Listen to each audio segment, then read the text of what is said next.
ہمیں یہ اطلاعات تھی جو آج کے واقعے سے اس کی تصدیق ہو رہی ہے کہ ہمارے ایم این ایز کو اغوا کیا جائے گا، اسلام آباد پولیس کے ذریعے اغوا کیا جائے گا، جس کے لیے ہمارے رضاکارانہ طور پر یہاں پہنچے، پرامن پہنچے ہیں۔ کوئی اسلحہ نہیں، کوئی ایسی حرکت نہیں ہے کہ جس پر اعتراض کیا جا سکے۔ انہوں نے آج ہمارے لاجز کے اوپر، لاجز میں ہمارے ایم این ایز کے اوپر جو دھاوا بولا ہے، جو حملہ کیا ہے، میں پی ڈی ایم کے سربراہ کی حیثیت سے یہاں پہنچا ہوں۔ میں اپنے دوستوں کے ہمراہ گرفتاری پیش کروں گا اور پورے ملک کو کہنا چاہتا ہوں، تمام کارکنوں کو کہنا چاہتا ہوں، ہر پارٹی کے ورکر کو کہنا چاہتا ہوں کہ وہ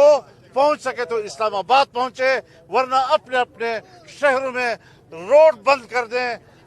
کاروبار وطن بند کر دیں اور ان کو بتا دیں کہ تم نے ہمیں چیلنج کیا ہے، ہم نے آپ کے مقابلے کی قسم کھائی ہے، ہم آپ سے لڑیں گے، میدان میں لڑیں گے